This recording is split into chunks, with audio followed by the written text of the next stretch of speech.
وبركاته. إن الحمد لله نحمده ونستعينه ونستغفره ونعوذ بالله من شرور أنفسنا ومن سيئات أعمالنا. من يهد الله فلا مضل له ومن يضلل فلا هادي له. أشهد أن لا إله إلا الله وحده لا شريك له وأشهد أن محمدا عبده ورسوله. فإن أصدق الحديث كتاب الله وخير الهدي هدي محمد صلى الله عليه وسلم وشر الأمور محدثاتها وكل محدثة في الدين بدعة وكل بدعة ضلالة وكل ضلالة في النار. أما بعد. Bapak-bapak, ibu-ibu, ikhwan dan akhwat yang dimuliakan oleh Allah Subhanahu wa taala.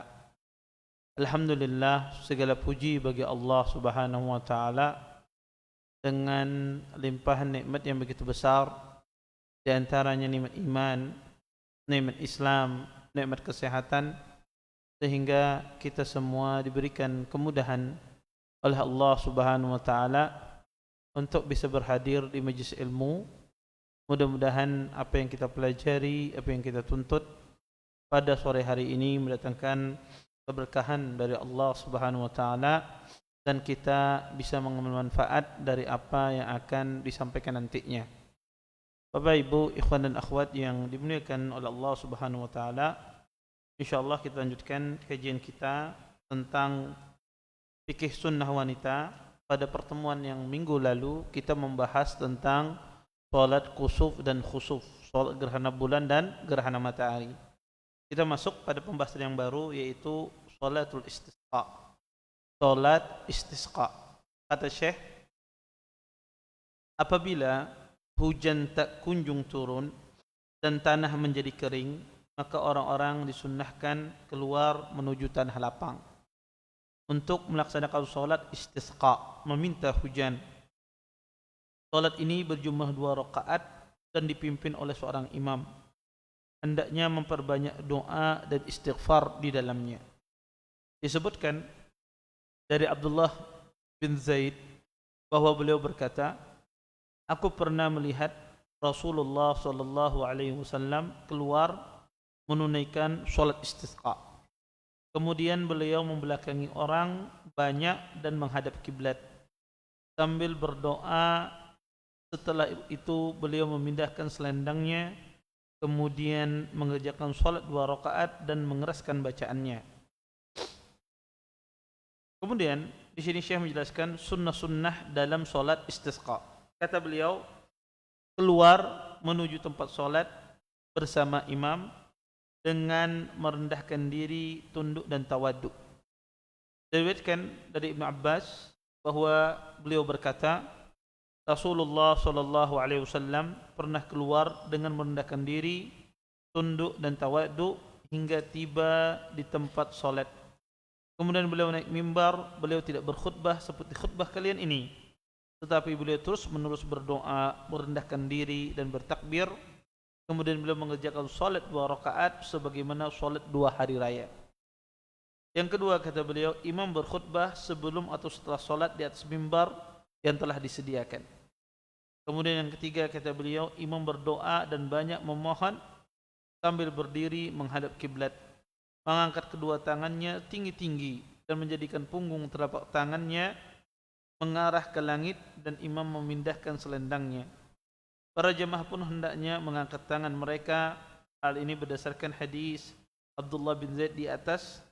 Samping itu juga berdasarkan hadis Anas yang menyebutkan bahwa Rasulullah sallallahu alaihi wasallam pernah memohon hujan lalu berisyarat dengan punggung kedua telapak tangan beliau ke arah langit.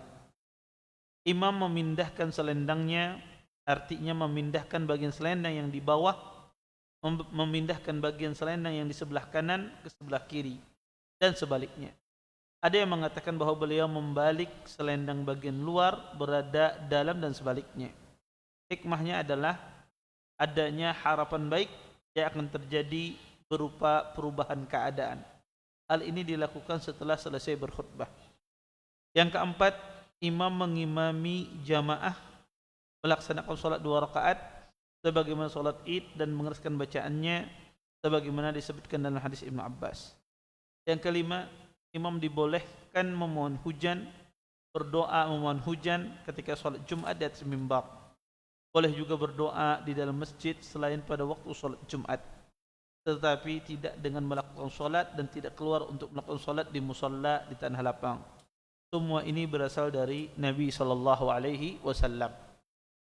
Bapak Ibu, ikhwan dan akhwat yang dimuliakan oleh Allah Subhanahu wa taala, di sini Syekh menjelaskan tentang permasalahan yang berkaitan tentang salatul istisqa. Salatul istisqa itu apa sih?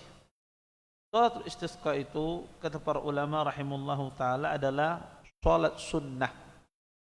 Salat sunnah dengan cara tertentu yang tujuannya untuk meminta hujan dari Allah Subhanahu wa taala akibat kekeringan. Jadi salat istisqa ini adalah salat minta hujan. Disebabkan apa? Sebabkan adalah keringnya. Lamanya hujan tidak turun.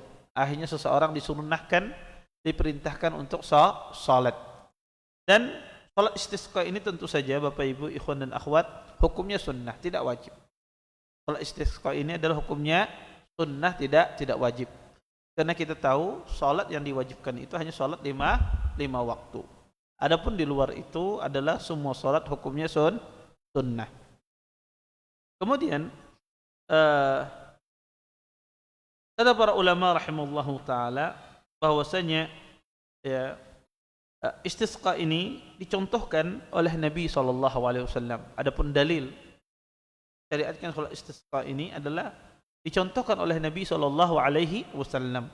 Sebagaimana disebutkan dalam sebuah hadis dari Tamim qal an Abbad ibn Tamim an ammihi qal kharaja an-nabiy sallallahu alaihi wasallam ila al-musalla yastasqi wastaqbala al-qiblah wa shalla rak'atain. Kata pamannya Abbad ibn Tamim, Nabi sallallahu alaihi wasallam pernah keluar ke musalla, ke tanah lapang. Yastasqi, meminta hujan, wastaqbala al-qiblah, dan Nabi menghadap kiblat, fa shalla rak'atain, dan Nabi pun salat dua rakaat. Hadis ini dikeluarkan oleh Imam Bukhari dan Imam Muslim. Ini menunjukkan bahwasanya salat istisqa itu pernah dikerjakan oleh Nabi sallallahu alaihi wasallam, dan ini menunjukkan asal pensyariatan salat istisqa. Kemudian Bapak Ibu ikhwan akhwat yang dimuliakan oleh Allah Subhanahu wa taala, kata para ulama, salat istisqa itu ya afdalnya dilaksanakan sebagaimana afdalnya pelaksanaan salat Id. Kita tahu salat Id itu afdalnya pelaksanaannya adalah di tanah lapang. Maka salat istisqa ini pun juga demikian, afdalnya dikerjakan di tanah lapang. Ya. Kalau di tempat kita ada tanah lapang, ya, maka afdalnya dikerjakan di sana. Tapi kalau seandainya tidak ada tanah lapang, maka boleh dikerjakan di masjid. Apa hukumnya mengerjakan di masjid, Ustadz? Walaupun ada tanah lapang boleh juga. Tapi kita berbicara hanya yang afdal. Afdalnya dikerjakan di tanah lapang. Kalau tidak mau, boleh dikerjakan di masjid. Maka hukumnya sama persis dengan tempat pelaksanaan salat Id, yaitu dilaksanakan di luar masjid. Salat istisqa ini kapan dilaksanakan? Para ulama rahimahullahu taala mengatakan salat istisqa ini boleh dilaksanakan setiap saat kecuali di waktu-waktu yang terlarang. Jadi salat istisqa Bapak Ibu ummahat dan akhwat itu boleh dikerjakan setiap saat. Dikerjakan di waktu pagi, habis zuhur, habis asar, ya, ataukah habis maghrib, habis isya dan seterusnya. Boleh dikerjakan kapan saja, kecuali di waktu-waktu yang terlarang. Adapun waktu yang terlarang di sini adalah waktu yang dikerjakan ya ketika matahari tergelincir, ketika matahari terbit, ya, dan ketika matahari terbenam. Maka ini adalah waktu yang dilarang, ya. Kemudian sebagian ulama rahimahullahu taala mengatakan bahwasanya waktunya seperti waktu sholat id. Ya, waktunya seperti waktu sholat id. Waktu sholat id itu adalah waktunya semenjak terbit matahari ketika masuknya waktu syuruk. Maka itu adalah waktu sholat id, awal waktu sholat duha, sampai matahari belum tergelincir. Maka itu adalah waktu sholat id. Maka kata mereka sholatul istisqa ini waktunya adalah sama persis seperti waktunya sholat id, yaitu awal waktu duha ketika waktu syuruk sampai sebelum tergelincir matahari. Wallahu ta'ala alam, dari dua pendapat ini, wallahu ta'ala alam, pendapat yang mengatakan bahwasanya waktunya seperti sholat id, ini pendapat yang lebih kuat dari sisi pendalilan. Kenapa? Karena Nabi SAW dalam hadis Abdullah bin Abbas, beliau mengatakan salatul istisqa itu, kata Ibn Abbas, seperti sholat id. Maka kalau dikatakan seperti sholat id, maka dia mengambil semuanya kecuali yang dikecualikan. Maka sholat id itu pelaksanaannya dimulai dari awal waktu duha sampai ya sebelum tergelincir matahari. Ya. Kemudian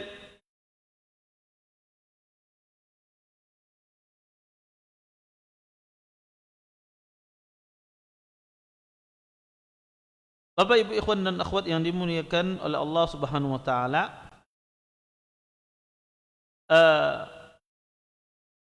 para ulama rahimallahu taala ya ketika mereka mengatakan bahwa dari sisi pendalilan ya seperti mirip salat id, tetapi jumhur ahlul ilm mengatakan bahwasanya kata mereka salat id itu waktunya adalah waktunya bebas kecuali waktu terlarang. Dan ini pendapat jumhur ulama rahimahullah ta'ala ya. Bahkan mereka mengatakan ya waktunya kapan saja, di siang hari kah di malam hari. Ala kulli hal ada dua pendapat dalam masalah waktu pelaksanaan sholat istisqa ini. Bagi yang mengambil pendapat jumhur, boleh silakan dikerjakan kapan saja kecuali di 3 waktu yang terlarang. Tetapi bagi yang mengambil pendapat sebagian ahlul ilm bahwasanya di awal waktu duha sampai sebelum tergelincir matahari, maka ya ini juga adalah pendapat yang kuat dari sisi pendalilan. Kemudian Bapak Ibu ikhwan akhwat yang dimuliakan oleh Allah Subhanahu wa taala, adapun tata cara pelaksanaan salat id, Bapak Ibu ikhwan dan akhwat yang dimuliakan oleh Allah Subhanahu wa taala, disebutkan oleh para ulama tata cara pelaksanaan salat id ini sama persis tata caranya dengan tata cara pelaksanaan salat istisqa ini sama persis tata cara pelaksanaannya dengan salat id. Dari mana? Berdasarkan hadis Abdullah bin Abbas yang disebutkan oleh Syekh tadi. Nabi SAW, kata Abdullah bin Abbas, kharaja Rasulullah SAW mutabaddilan mutawadi'an mutadarri'an hatta atal musalla faraqiyal mimbar falam yakhutub khutbatukum hadhihi walakin lam yazal fi ad-du'a wat-tadarru' wat-takbir thumma shalla rak'atain kama yusalli fil id. Kata Abdullah bin Abbas, Nabi SAW beliau ya keluar dari rumah beliau untuk melaksanakan salat id dalam kondisi tawadhu, dalam kondisi merendahkan diri, sampai di tempat tanah lapang. Kemudian Nabi pun naik mimbar dan Nabi tidak berkhutbah seperti khutbah kalian ini. Senantiasa beliau berada dalam berdoa, memohon, meminta kepada Allah dan bertakbir. Kemudian beliau salat 2 rakaat sebagaimana salat id. Nabi salat 2 rakaat sebagaimana salat id. Berdasarkan hadis ini, para ulama rahimahullah taala mengatakan salat istisqa itu kaifiyahnya pelaksanaannya sama seperti salat id. Bagaimana pelaksanaannya salat id itu? Salat id itu sifatnya pertama dilaksanakan 2 rakaat. Kemudian yang kedua, takbir pertamanya berapa kali takbir? 7 kali takbir di rakaat pertamanya setelah takbiratul ihram. Di rakaat keduanya berapa kali takbir? 5 kali takbir setelah takbir al-qiyam, setelah takbir berdiri, maka 5 kali takbir. Maka sholat istisqa pun juga demikian. Kita bertakbir Allahu Akbar setelah takbiratul ihram, bertakbir 7 kali takbir. Kemudian ketika bangkit dari rakaat pertama naik ke rakaat kedua, maka kita pun setelah itu juga bertakbir 5 kali takbir. Maka sama persis dengan sholat, ya, sama persis dengan sholat Id. Ustadz, apakah dikeraskan bacaannya sholat istisqa? Iya. Sholat Id dikeraskan bacaannya, maka sholat istisqa pun juga dikeraskan bacaannya. Walaupun dikerjakan di waktu siang hari atau dikerjakan di waktu pagi hari, tetap dikeraskan bacaannya. Kemudian Bapak Ibu ikhwan dan akhwat yang dimuliakan oleh Allah Subhanahu wa taala, berdasarkan ini kata para ulama rahimahullahu taala, salat istisqa itu tidak ada bedanya kaifiyahnya dengan salat Id. Ustaz, di sela-sela takbir itu ada bacaannya? Tidak ada. Maka di sela-sela takbir itu tidak ada bacaannya. Ya. Kemudian, dan kalau kita paham demikian, maka kita harus mengerti takbir yang disebutkan tadi 7 takbir atau 5 kali takbir di rakaat kedua, ini disebut dengan takbir zawaid. Takbir zawaid. Takbir zawaid ini di dalam salat Id hukumnya sunnah. Maka kalau begitu salat istisqa pun juga hukumnya sunnah. Jadi takbir zawaid 7 kali takbir dan takbiratul ihram itu hukumnya sunnah. Maksudnya gimana Ustaz? Kalau ada orang kelupaan takbir zawaidnya, imamnya misalnya salat istisqa langsung takbiratul ihram Allahu Akbar, langsung dia baca Al-Fatihah misalnya tanpa takbir 7 kali takbir. Imamnya langsung membaca Al-Fatihah. Lupa ini salat istisqa. Karena tadi ada masalah lawan bininya misalnya di rumah. Ya berantem ke bawah di salat. Akhirnya lupa dia bahwa ini salat istisqa. Sehingga ketika dia bertakbir Allahu Akbar setelah takbiratul ihram, langsung dia membaca Al-Fatihah dan membaca surah. Apakah sah salat imam tersebut? Sah, tidak mengapa. Karena takbir zawaid tadi 7 tadi ada hukumnya sunnah. Ya. Sebab itu pula di rakaat kedua kalau imamnya kelupaan. Di rakaat pertama betul sudah 7 kali takbir. Di rakaat kedua kelupaan imamnya. Apakah dia sah salatnya? Sah. Apakah ada sujud sahwi Ustaz? Tidak ada. Tidak ada sujud sahwi dalam masalah ini. Kemudian Bapak Ibu ikhwan dan akhwat yang dimuliakan oleh Allah Subhanahu wa taala, kalau kita paham ini, para ulama juga menjelaskan terus bagaimana orang itu kalau masbuk di dalam salat istisqa. Bagaimana misalnya kalau seandainya dia masbuk di dalam salat istisqa, ketinggalan. Maka orang yang ketinggalan 7 takbir, dia dapat 1 rakaat selama dia mendapatkan rukuk bersama imam. Kalau dia mendapatkan rukuk bersama imam, dia dapat 1 rakaat walaupun ketinggalan takbir. Kalau seandainya ada orang itu masbuk 1 rakaat, maka di rakaat keduanya berapa dia bertakbirnya? Bertakbirnya 5 kali takbir. Contoh misalnya, saya datang ke musalla Id, ke lapangan salat istisqa, ternyata imamnya sudah 1 rakaat. Saya telat 1 rakaat. Maka saya ikut bersama imam. Ketika saya menambah 1 rakaat berikutnya, karena ketinggalan 1 rakaat, berapa takbir yang saya takbirkan? Maka yang saya bertakbir setelahnya itu cukup 5 kali takbir. Cukup 5 kali takbir. Maka berdasarkan hadis Nabi SAW, wa ma fatakum fa'atimmu. Kata Nabi SAW, apa yang terlewat dari kalian maka sempurnakan. Maka ketika saya ketinggalan 1 rakaat, maka rakaat yang saya tertinggal tersebut adalah rakaat kedua bagi saya. Kalau rakaat kedua bagi saya, maka takbirnya 5 kali. Walaupun tadi di rakaat kedua bersama imam saya juga takbirnya 5 kali, tidak ada masalah. Walaupun nanti yang menambah lagi takbirnya tetap 5, tidak mengapa, karena itulah takbir bagi saya. Rakaat kedua bagi saya. Baik. Bapak Ibu ikhwan dan akhwat yang dimuliakan oleh Allah Subhanahu wa taala, salat istisqa ini apakah boleh dilaksanakan sendiri. Kita tahu salat istisqa ini dilaksanakan berjamaah. Tapi bagaimana hukumnya kalau seandainya ada orang melaksanakan salat istisqa, dia laksanakan pribadi, sendiri-sendiri di rumahnya misalnya, saya salat istisqa, apakah boleh atau tidak? Ya. Maka kata para ulama rahimallahu taala, ya, asalnya salat istisqa itu syariatnya berjamaah. Tapi bagi orang yang ketinggalan salat istisqa, tidak sempat melaksanakan salat istisqa berjamaah, maka dia memiliki dua pilihan.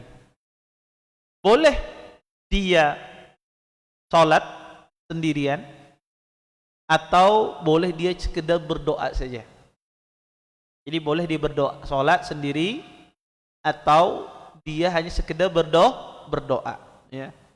Maka ya Syekh Shalih Al-Utsaimin rahimahullahu taala pernah ditanya tentang masalah ini. Masalah orang yang ketinggalan salat istisqa bersama imam. Apa kata beliau? Syekh menjawab, kata beliau, "Idza fatatil insan salatul istisqa fa ana la a'lam fi hadha sunnah an nabi sallallahu alaihi wasallam, lakin law shalla wa da'a fala bas." Kata Syekh, jika seseorang ketinggalan salat istisqa dan saya tidak mengetahui sunnah di dalam hal ini, orang melaksanakannya salatnya secara sendiri, tidak tahu, kata beliau. Saya tidak mengetahui dalil adanya menyuruh salat istisqa itu salatnya sendiri ketika ketinggalan berjamaah. Saya tidak tahu dalilnya, kata beliau. Tetapi kata beliau, kalau seandainya dia laksanakan salat sendiri karena ketinggalan tadi salat berjamaah, istisqa itu tidak mengapa, kata beliau. Ketika dia salat sendiri dan berdoa, maka itu tidak mengapa. Kemudian Bapak Ibu ikhwan dan akhwat yang dimuliakan oleh Allah Subhanahu wa taala, di dalam salat istisqa itu ada khutbah. Sebagaimana di dalam salat Id itu juga ada khutbah. Maka di dalam salat istisqa pun juga ada khutbah, khutbatul istisqa. Para ulama rahimallahu taala berselisih di mana khutbah salat istisqa ini. Apakah sebelum salat ataukah setelah salat? Terjadi khilaf di kalangan para ulama rahimallahu taala. Salat Id kita tahu khutbah salat Id setelah salat. Adapun istisqa ulama khilaf. Apakah boleh dilaksanakan sebelum salat ataukah boleh dilaksanakan setelah salat? Ada dua pendapat di kalangan para ulama dalam masalah ini. Pendapat yang pertama, pendapat ya, Imam Syafi'i dan pendapat Imam Ahmad dan riwayat dari Imam Malik, mereka berpandangan bahwa salat istisqa itu, khutbah salat istisqa itu dilaksanakan setelah salat istisqa. Jadi khutbahnya dilaksanakan setelah salat. Apa yang mendasari mereka? Mereka berdalil dengan hadis Abdullah bin Zaid. Apa dalilnya? Kata Abdullah bin Zaid, kharaja Rasulullah sallallahu alaihi wasallam ilal musalla fastasqa wa hawwala ridaahu hina istaqbala al-qiblah wa bada'a bis-salati qabla al-khutbah thumma istaqbala al-qiblah wa da'a. Kata Abdullah bin Zaid, Nabi sallallahu alaihi wasallam keluar ke lapangan untuk meminta hujan. Dan Nabi sallallahu alaihi wasallam beliau mengubah selendang beliau ketika menghadap kiblat. Wa bada, ini syahidnya, wa bada bis salati qabla al khutbah.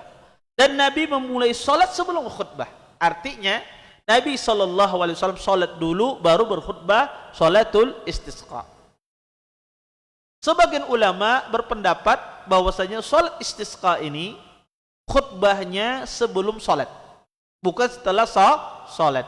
Dan ini pendapat yang dikemukakan oleh Imam Ahmad di dalam sebagian riwayatnya dan Imam Malik dalam riwayat yang lain. Berdasarkan hadis Abdullah bin Zaid juga. Apa hadisnya? Kharaja an-nabiy sallallahu alaihi wasallam yastasqi fatawajjaha ila al-qiblah yad'u wa hawwala ridaahu thumma shalla rak'ataini jahara fihima bil qira'ah. Nabi SAW keluar meminta hujan ya, ke lapangan dan Nabi menghadap kiblat.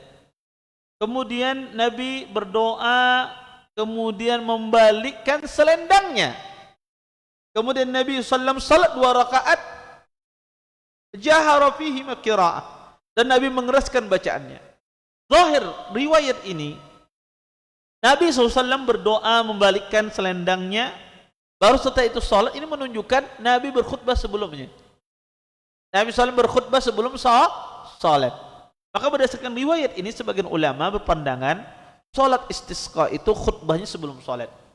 Wallahu ta'ala alam, pendapat yang rajih dalam masalah ini adalah wallahu ta'ala alam, salat istisqa itu khutbahnya boleh sebelum salat dan boleh setelah salat. Walaupun kebanyakan ahlul ilm zahir hadis itu menunjukkan bahwasanya adalah setelah salat. Tapi bagi yang ingin berkhutbah sebelum salat, maka insyaallah tidak mengapa.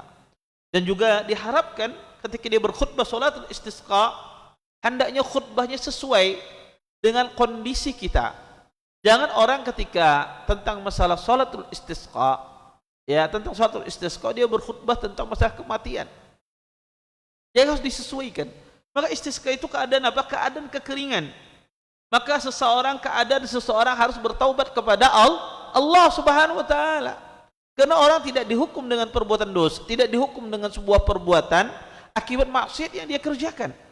Maka hendaknya khatib itu ketika dia berbicara tentang istisqa, maka isi khutbahnya kandungannya berbicara tentang masalah taubat, dampak dari maksiat, dampak dari dosa besar. Bukan Anda berbicara tentang masalah hubungan rumah tangga misalnya di dalam salat istisqa, tidak. Maka hendaknya juga disesuaikan dengan momentum khutbah tersebut. Kemudian Bapak Ibu ikhwan dan akhwat yang dimuliakan oleh Allah Subhanahu wa taala, kata para ulama rahimallahu taala, ya, apakah di dalam istisqa itu khutbahnya berapa kali? Kita tahu di dalam salat Jumat khutbah itu ada dua kali khutbah. Di dalam salat Id juga hampir semua ulama mengatakan khutbahnya dua kali. Walaupun ada sebagian ulama pendapat di dalam salat Id itu khutbahnya cuma satu kali. Di dalam salat istisqa, seorang khatib ketika berkhutbah, berapa kali khutbah ada di dalam salat istisqa? 2 kali apa satu kali? Sebagian ahlul ilm mengatakan salat istisqa itu memiliki khutbah 2 kali sebagaimana khutbah salat Id. Sebagaimana khutbah salat Id. Maka salat Id itu khutbahnya 2 kali. Sebahagian lagi mengatakan khutbahnya cuma 1 kali saja. Dan ini pendapat Hambali, ya. Kenapa?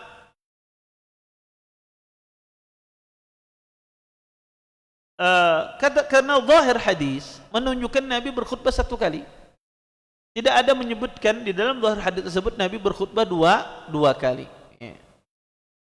Maka wallahu a'lam, salat istisqa itu khutbahnya cukup satu kali saja. Tapi kalau ada orang ingin berkhutbah 2 kali khutbah juga tidak mengapa dalam masalah ini. Kemudian Bapak Ibu ikhwan dan akhwat yang dimuliakan oleh Allah Subhanahu wa taala,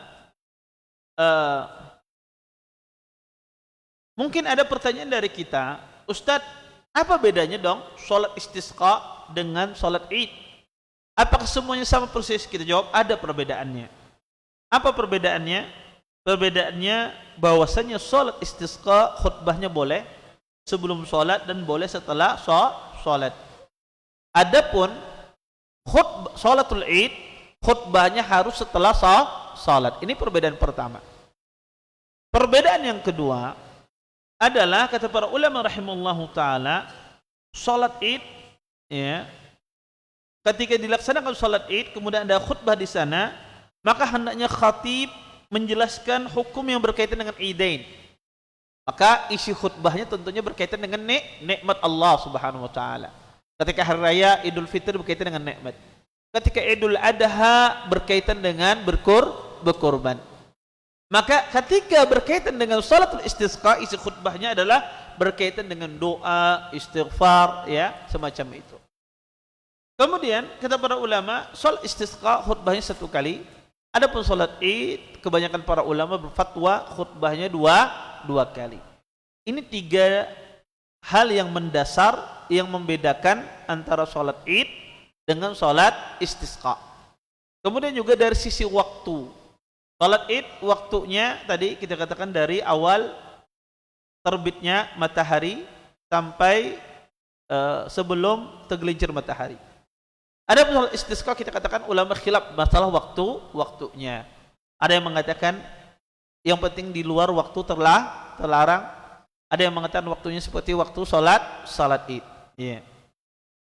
Kemudian Bapak Ibu ikhwan dan akhwat yang dimuliakan oleh Allah Subhanahu wa taala, para ulama rahimahullah taala mengatakan boleh tidak meminta salatul istisqa ini, boleh tidak meminta hujan kepada Allah itu cukup dengan berdoa saja, tidak salat.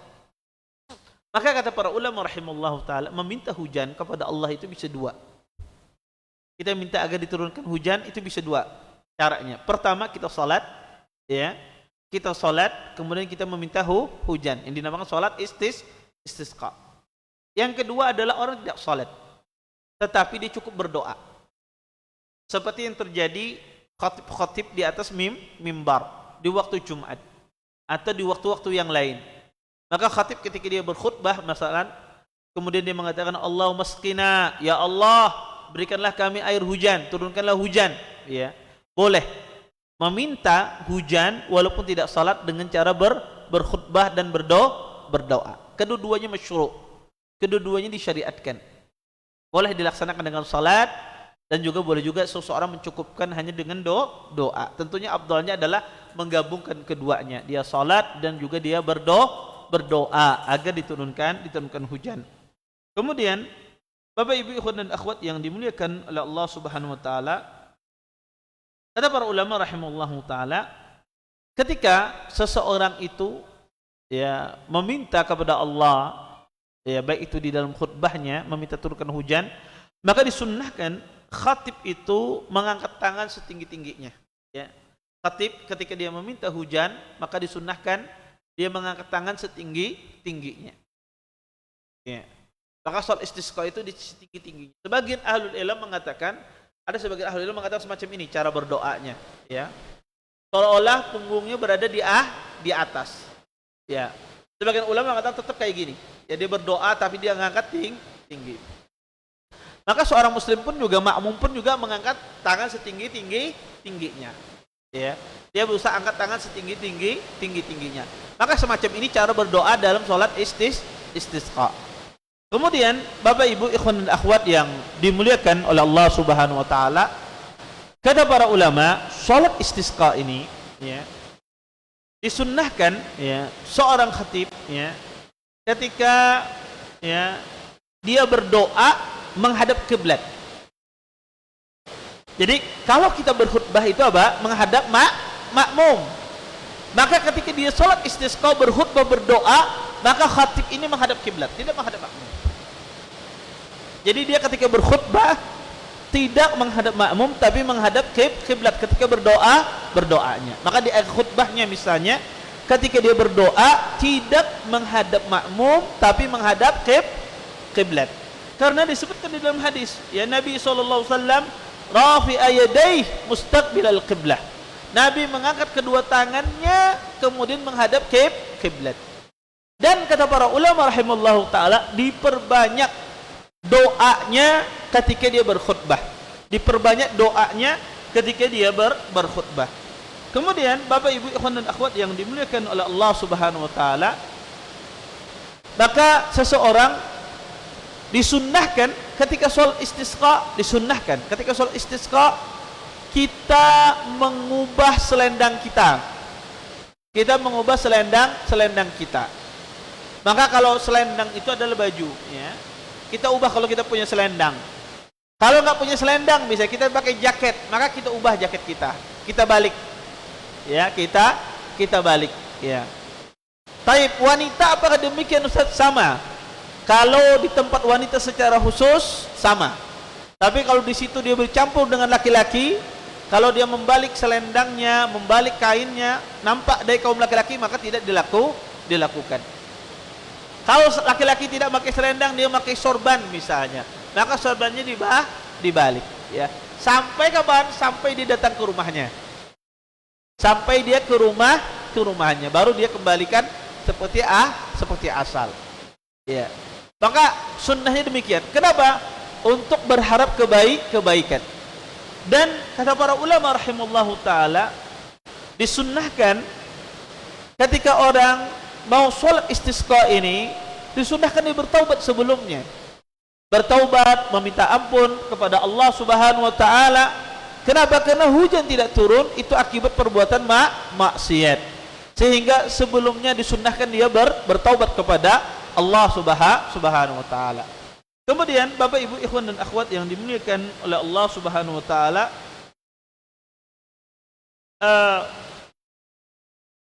di sini ada beberapa permasalahan ya, tentang masalah sholat istisqa. Permasalahan yang pertama adalah kalau seandainya seorang wanita ketinggalan sholat istisqa, apakah disyariatkan kaum wanita itu berjamaah melaksanakan sholat istisqa? Contoh misalnya ada ibu-ibu ketinggalan sholat istisqa, maka apakah disunnahkan ibu-ibu ini untuk melaksanakan sholat istisqa secara berjamaah?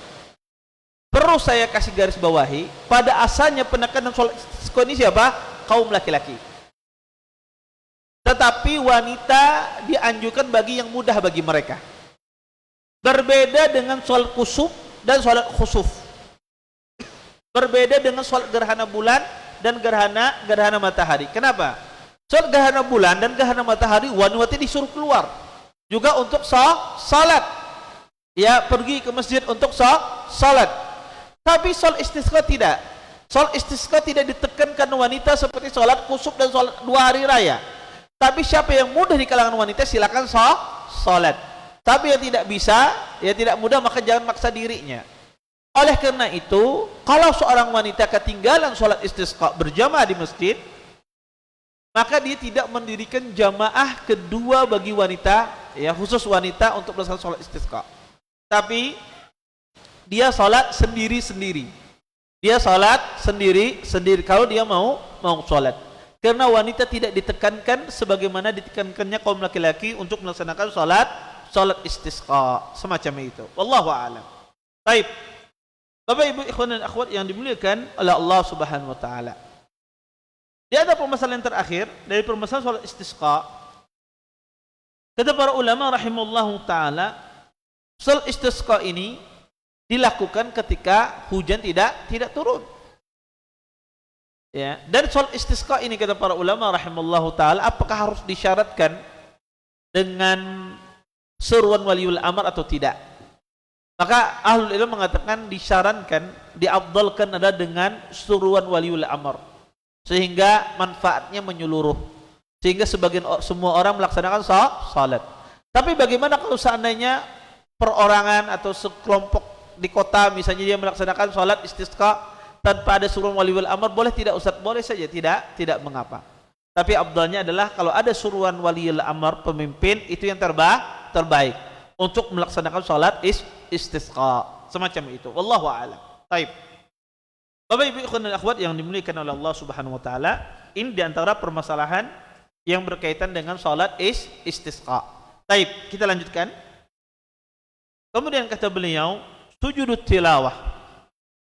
Sujud tilawah. Kata beliau, jika engkau membaca atau mendengar ayat sajadah baik di dalam solat atau di luar solat, disunnahkan melakukan sujud 1 kali tanpa tasyahud dan tanpa salam. Dalam sujud tilawah kata beliau tidak disyariatkan berwudu dan tidak disyariatkan pula menghadap kiblat, karena sujud ini bukan salat. Dalam sujud ini kata beliau disunnahkan membaca sajada wajhiya lilladzi khalaqahu wa syaqqa sam'ahu wa basarah bihaulihi wa quwwatihi.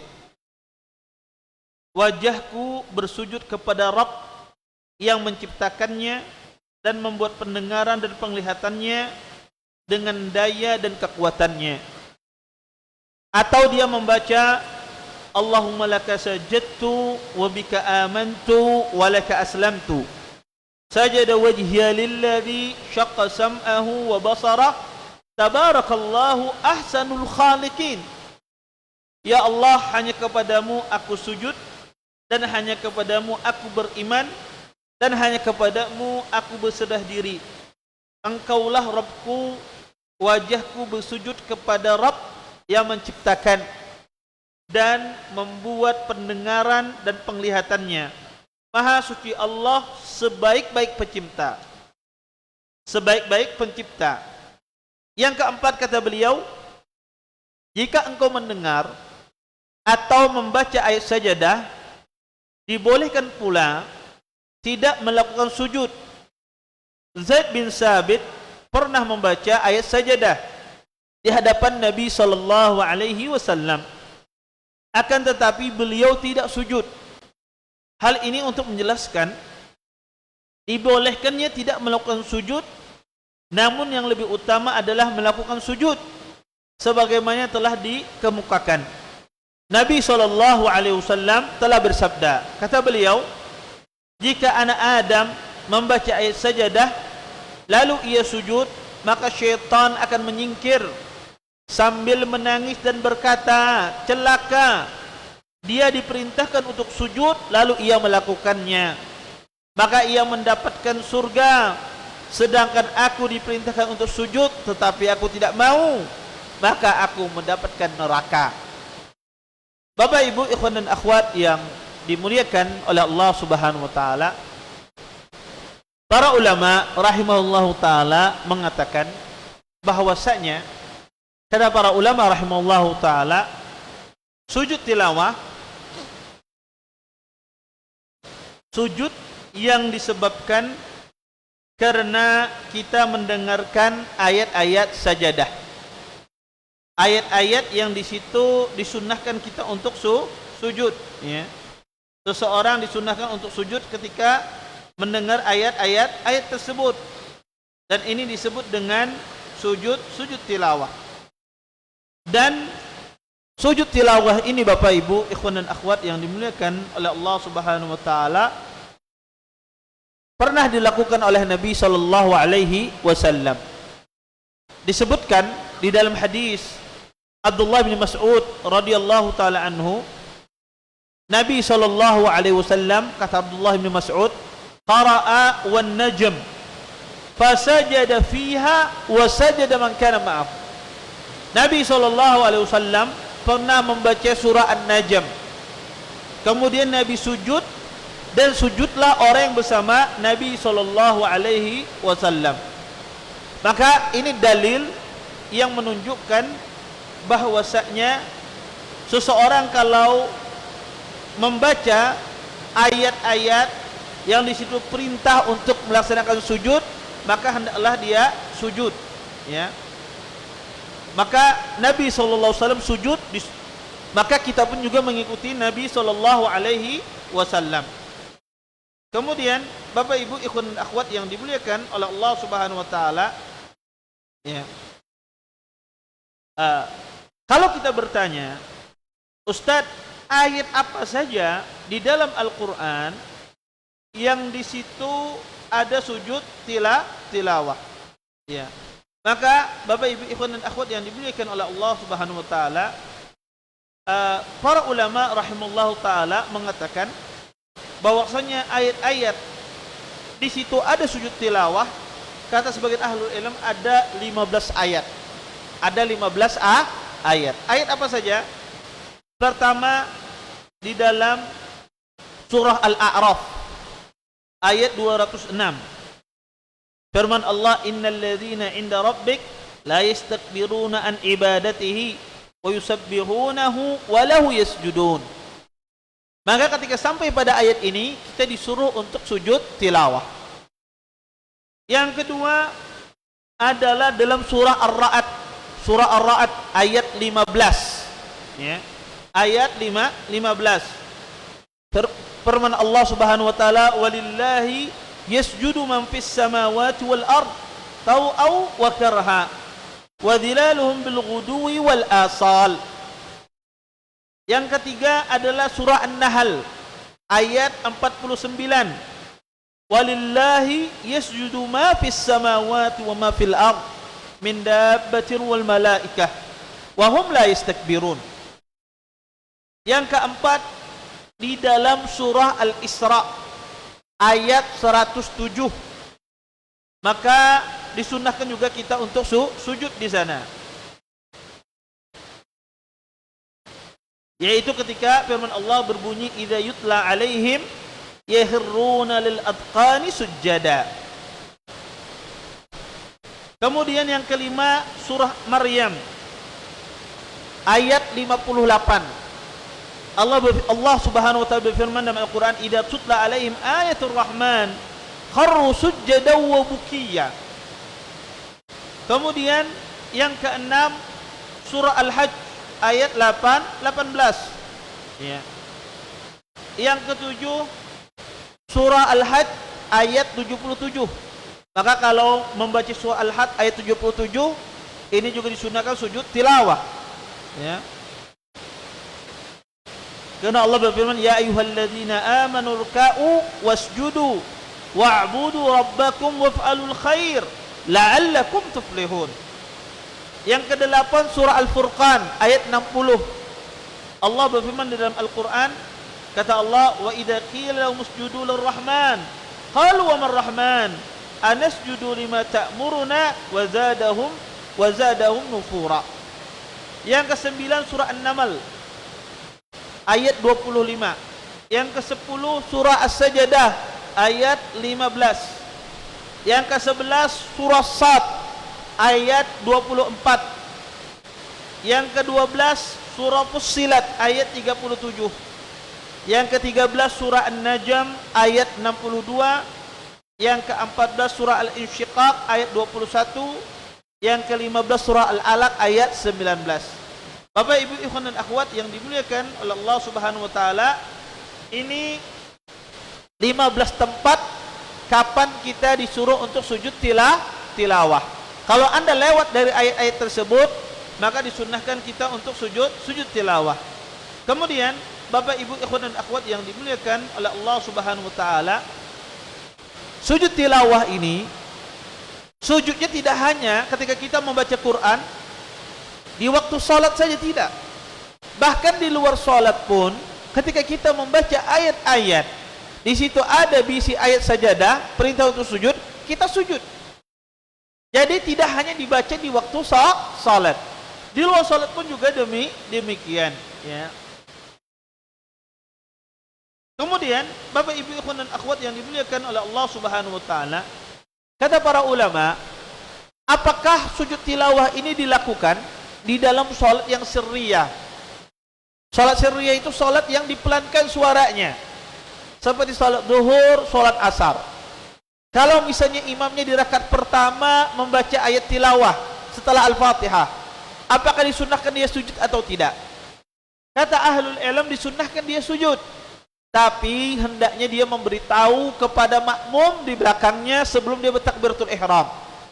Jadi imam kalau dia ingin membaca di dalam salat sir, membaca salat sir ayat sejadah, maka disunnahkan dia mengasih tahu siapa? Jamaah di belakangnya. Dia katakan, insyaallah nanti di rakaat pertama saya akan sujud tilawah karena saya membaca apa? Ayat sejadah.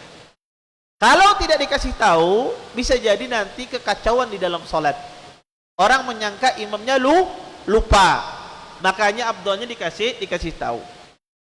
Kemudian Bapak Ibu ikhwan dan akhwat yang dimuliakan oleh Allah Subhanahu wa taala, kata para ulama rahimahullahu taala,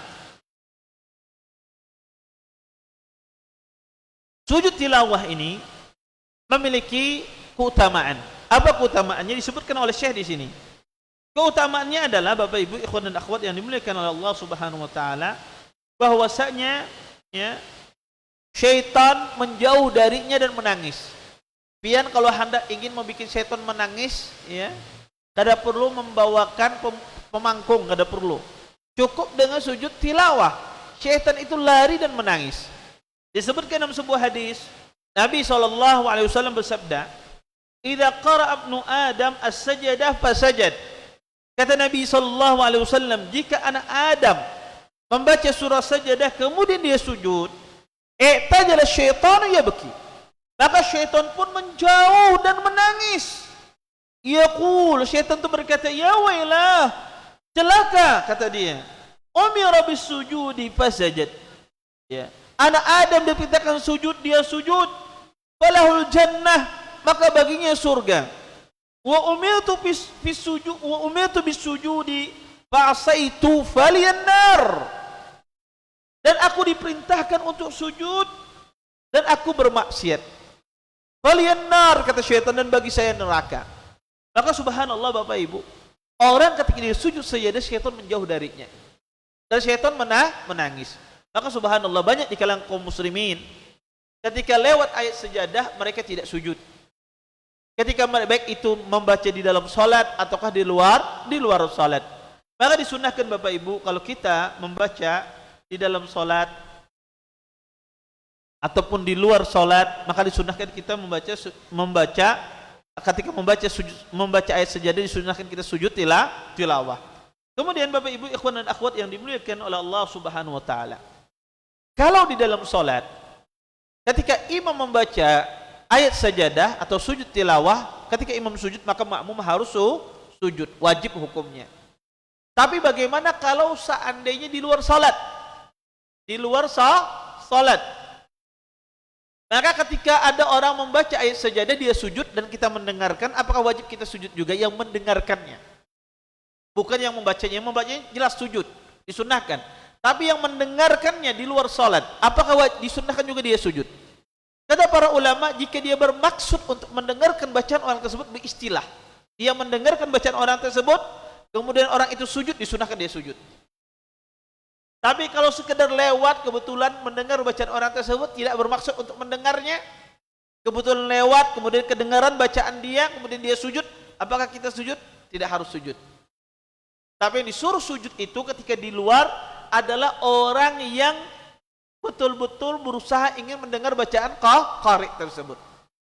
Kemudian Bapak Ibu ikhwan dan akhwat yang dimuliakan oleh Allah Subhanahu wa taala, kata para ulama rahimallahu taala, asalnya bacaan sujud tilawah itu sama seperti bacaan sujud di dalam salat. Sama, tidak ada bedanya. Kita membaca subhana rabbiyal a'la misalnya, atau membaca subhanakallahumma rabbana wa bihamdika allahumma ighfirli misalnya. Itu sama, boleh dibaca. Dan juga boleh dibaca sebagaimana yang dibawakan oleh Syekh di sini. Seseorang membaca sajada wajhiya lilladzi khalaqahu wa syaqqa sam'ahu wa basarahu bihaulihi wa quwwatihi. Boleh juga. Atau boleh juga dia membaca Allahumma laka sajadtu wa bika amantu wa laka aslamtu sajada wajhiya lilladzi syaqqa sam'ahu wa basara tabarakallah ahsanul khaliqin. Ini juga boleh. Kalau dia tidak hafal, boleh dia baca dengan doa subhana rabbiyal a'la, atau dia membaca subhanakallahumma rabbana wa bihamdika allahumma ighfirli. Yang mana saja yang dia pilih silahkan dari doa-doa dari sujud tilawah tersebut. Kemudian Bapak Ibu ikhwan dan akhwat yang dimuliakan oleh Allah Subhanahu wa taala, kata para ulama, sujud tilawah ini haruskah disyaratkan orang tersebut suci, menghadap kiblat, menutup aurat, ataukah yang seperti apa? Wallahu taala alam, yang benar sujud tilawah ini tidak mengharuskan orang tersebut dia dalam kondisi suci. Tidak mengharuskan orang tersebut dalam kondisi dia menutup auratnya ketika dia sujud tilawah. Saya kasih contoh misalnya, ada ibu-ibu mungkin lagi memasak di rumah pakai baju daster misalnya. Kemudian sambari sidin mengulang murajaah hafalan sidin juz 30. Kemudian lewat surah Al-Alaq misalnya. Kemudian dia membaca ayat yang ada sujud tilawahnya dalam kondisi bermasak misalnya. Maka bagaimana sujudnya? Maka apakah dia harus berwudu dulu kemudian pakai jilbab baru dia sujud? Jawabannya tidak. Boleh dia ketika dia memasak kemudian membaca ayat di situ ada sajadah, kemudian dia langsung sujud tanpa dia berwudu, tanpa dia menutup rambutnya atau mengakai jilbabnya, tanpa juga dia menghadap kiblat. Karena tidak disyariatkan dalam sujud tilawah, tidak disyaratkan berdasarkan pendapat yang rajih harus dia menutup kepalanya, harus dia menutup berwudu atau menghadap kiblat. Dan ini terjadi khilaf di kalangan para ulama rahimahullah taala dalam masalah ini. Kemudian Bapak Ibu ikhwan dan akhwat yang dimuliakan oleh Allah Subhanahu wa taala, sujud tilawah ini tentu hukumnya adalah sunnah. Maksudnya apa? Dikerjakan dapat pahala, ditinggalkan tidak mendapatkan dosa, ya. Tapi afdalnya adalah sujud tilawah ini dilakukan, ya. Jangan sampai kita tinggalkan, ini sunnah Nabi sallallahu alaihi wasallam. Kemudian Bapak Ibu ikhwan dan akhwat yang dimuliakan oleh Allah Subhanahu wa taala. Di sini ada beberapa permasalahan yang berkaitan dengan sujud tilawah. Ya, ada beberapa permasalahan yang penting yang berkaitan dengan sujud tilawah. Yang pertama Bapak Ibu ikhwan dan akhwat, bagaimana hukumnya seseorang membaca sujud tilawah di waktu khutbah, khususnya khatib. Ketika khatib berkhutbah membaca sujud tilawah, apakah dia turun dari mimbarnya kemudian dia sujud ataukah dia tidak sujud? Karena posisi khatib tidak bisa sujud, ya. Ketika dia berkhutbah, kalau dia sujud di waktu berkhutbah terjungkang dia khatibnya, ya. Maka khatib itu tidak bisa bersujud di waktu khutbah. Kebetulan pas khutbah dia membaca ayat sajadah pendalilan. Apakah dia sujud atau tidak? Kalau dia sujud, khutbahnya berhenti. Kalau dia tidak sujud, dia meninggalkan sunnah. Maka kata para ulama rahimahullahu taala, wallahu taala alam, khatib itu dia memiliki pilihan. Bisa dia sujud, turun dari mimbarnya, dia sujud kemudian dilanjutkan khutbahnya, ataukah dia lewat begitu saja. Dia tidak sujud. Dan insya Allah tidak mengapa. Karena kondisinya kondisi yang berbeda. Bukan kondisi di dalam salat.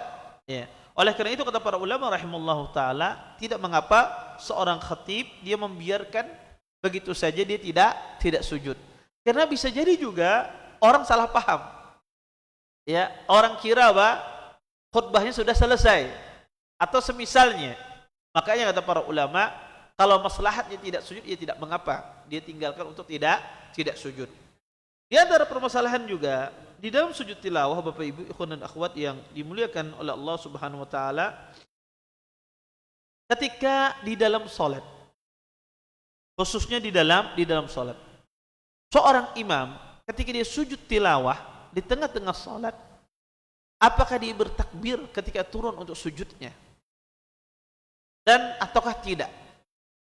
Artinya ketika dia salat Allahu Akbar, ketika dia membaca surah sajadah ketika turun untuk sujud itu, apakah dia bertakbir Allahu Akbar ataukah dia diam? Maka wallahu taala alam, terjadi khilaf di kalangan para ulama rahimahullahu taala.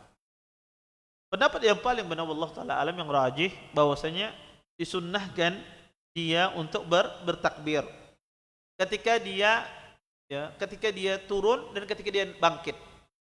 Berdasarkan apa? Berdasarkan keumuman hadis Nabi sallallahu alaihi wasallam. Karena Nabi sallallahu alaihi wasallam yukabbir fi kulli khaddin wa raf'in. Kata Ibnu Umar radhiyallahu taala anhuma, sesungguhnya Nabi sallallahu alaihi wasallam beliau itu selalu bertakbir fi kulli khaddin, di waktu turun dan di waktu naik. Maka disunnahkan untuk bertakbir. Oleh karena itu, kalau misalnya ada ustadz atau ada imam ketika dia sujud tilawah turunnya tidak bertakbir, boleh tidak ustadz? Boleh. Karena ini masalah khilaf di kalangan para ulama. Atau ketika dia naik dari salat tersebut, selesai bangkit dari sujud, naik ke rakaat berikutnya yang melanjutkan bacaannya, tidak bertakbir, boleh tidak ustadz? Boleh. Karena kita katakan tidak ada dalil yang sharih yang jelas dalam masalah ini. Maka seorang imam dia memiliki pilihan untuk dia bertakbir ketika turun dan naik bertakbir, ataukah dia tidak bertakbir. Tetapi afdalnya adalah dia bertakbir agar tidak terjadi kekacauan di dalam salat. Ya, hendaknya dia bertakbir ketika turun dan ketika dia naik. Kemudian Bapak Ibu ikhwan dan akhwat yang dimuliakan oleh Allah Subhanahu wa taala, bagaimana misalnya seseorang mendengarkan, ya, permasalahan yang ketiga, mendengarkan ayat sajadah dari murattal. Kita buka murattal Quran di radio, kemudian dia membaca ayat sajadah. Apakah kita sujud tilawah? Maka kita katakan tidak. Tidak sujud tilawah ketika kita mendengarkan bacaan dari rekaman. Maka tidak disunnahkan sujud tilawah. Disunahkan sujud tilawah ini ketika kita mendengar bacaan yang dibaca oleh orang itu langsung. Kalau dibaca orang itu langsung di radio bukan rekaman, kita sujud tilawah. Tapi kalau itu sekedar rekaman, maka kita tidak sujud tilawah dalam masalah ini. Baik. Mungkin ada yang bertanya, Ustaz, bagaimana sujud tilawah dalam kondisi kita di dalam kendaraan, lagi menyetir misalnya. Maka seseorang ketika dia membaca ayat, di saat dia menyetir, ya, maka dia berhenti, kemudian dia sujud. Kalau tidak memungkinkan dia berhenti, maka boleh dia berisyarat. Kalau tidak memungkinkan dia berhenti, ya, boleh dia berisyarat untuk sujud tilawah. Wallahu taala a'lam. Baik. Bapak Ibu ikhwan dan akhwat yang dimuliakan oleh Allah Subhanahu wa taala, ini mungkin yang bisa ulun sampaikan pada pertemuan kali ini, mudah-mudahan bermanfaat. Mungkin sisa waktu yang ada kita gunakan tanya jawab. Kalau ada yang bertanya silahkan, ya. Baik.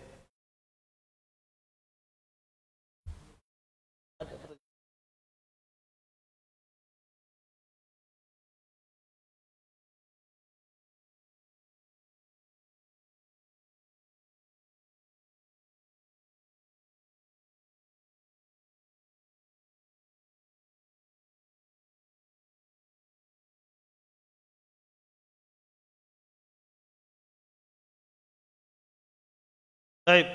Bapak Ibu ikhwan dan akhwat yang dimuliakan oleh Allah Subhanahu wa taala. Iya. Izin bertanya Ustaz, di dalam Al-Qur'an ada tanda sujud tilawah, namun tidak ada ayat yang ada kalimat sujudnya seperti surah An-Nahl ayat 49 tanda sujudnya di ayat 50, surah Al-Isra ayat 1 sujud tanda sujudnya pada ayat 100, tanda sujudnya pada ayat 109. Di manakah seharusnya kita sujud tilawah tersebut? Ya, di ayat tersebut, di tanda ayat tersebut. Jadi tidak harus ada kata sujud dia di situ langsung sujud, tidak. Ya, ketika ada tanda tersebut disitulah Anda sujud, ya, walaupun kalimat sujudnya tidak ada di tanda tersebut. Maka Anda sujud, ya, pada di ayat 50 tersebut misalnya, ya. Anda sujud di ayat yang pada 109, ya, maka yang ada tanda sujudnya disitulah anda sujud. Adapun kalimat sujudnya sebelumnya tidak ada masalah. Yang penting itulah cara para salafus saleh dulu, mereka sujud di saat membaca ayat itu, di situ sujud, ya. Sehingga sujud tilawah itu tidak mesti setelah ada ayat kalimat sujud langsung sujud, tidak mesti. Ya, tidak mesti demikian, ya. Wallahu a'lam. Baik. Ada lagi yang lain? Kayaknya cuma satu pertanyaan. Ya, kalau satu pertanyaan ya cukup, ya, kita cukupkan dengan doa kafaratul majelis. Subhanakallahumma bihamdika asyhadu an la ilaha illa anta astaghfiruka wa atubu ilaik. Assalamualaikum warahmatullahi wabarakatuh.